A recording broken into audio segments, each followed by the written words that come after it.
എൻ്റെ വീട്ടുകാർ ചിലപ്പം അവർക്ക് വേറെ വഴിയില്ലാത്തതുകൊണ്ട് ചിലപ്പോൾ ഓർത്തോർത്ത് കരയുമായിരിക്കും. എത്ര പേർ അങ്ങനെ എന്നെ ഓർത്ത് കരയും? ആരും കാണില്ല. അപ്പോൾ അങ്ങനെ ഒരു 10 ദിവസത്തെ ഒരു ഓർമ്മപ്പെടുത്തലിനകത്തേക്ക് പോകണ്ട എന്നുള്ളൊരു എന്നെ ആരെങ്കിലും കൊല്ലുന്നിടം വരെ, അല്ലെങ്കിൽ ഞാൻ എൻ്റെ ജീവിതം ആയുസ് ഒടുങ്ങുന്നിടം വരെ ഞാൻ ജീവിക്കും. പക്ഷേ എൻ്റെ വാശിയാണ്, ഞാൻ ജീവിക്കുവാണെങ്കിൽ ഇനിയും ഞാൻ ഇങ്ങനെ ഒരു ബിസിനസ് മോശമല്ല. ഈ ബിസിനസ് ഹാൻഡിൽ ചെയ്തവരുടെ വൈകൃതമാണ് ആ ബിസിനസ്സിനെ മോശമാക്കിയത്. സോളാർ ബിസിനസ്സിനെ മോശം ആക്കിയിട്ടുണ്ടെങ്കിൽ ആക്കിയതെന്ന് ഞാൻ പ്രൂവ് ചെയ്യണം എന്നുള്ളൊരു മനസ്സിനകത്ത് ഒരു സ്ട്രോങ് ഇൻറ്റൻഷനുണ്ട്. അതിനുവേണ്ടി ഞാൻ പരിശ്രമിച്ചുകൊണ്ടേയിരിക്കുകയാണ്. അത് ഞാൻ ചെയ്യുകയും ചെയ്യും. അത് 100% ഉറപ്പ്.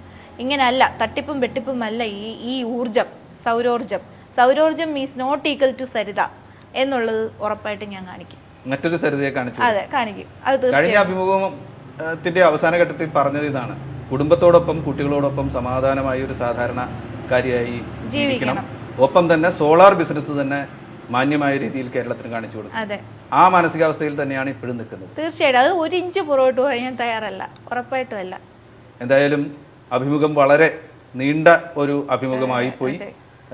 സരിതയ്ക്ക് ഉണ്ടായ പ്രയാസങ്ങൾ പലപ്പോഴും നമുക്ക് പരാമർശിക്കേണ്ടി വന്നിട്ടുണ്ട്. അത് ഈ സന്ദർഭത്തിൻ്റെ ആവശ്യമായി കണ്ട് മനസ്സിലാക്കുക.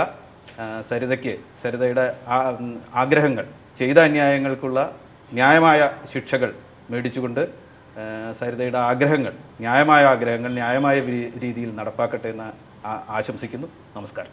Thank you very much. Saritha S നായരുമായി ഞങ്ങളുടെ ന്യൂസ് ഡയറക്ടർ NB ചന്ദ്രശേഖരൻ നടത്തിയ അഭിമുഖമാണ് കണ്ടത്.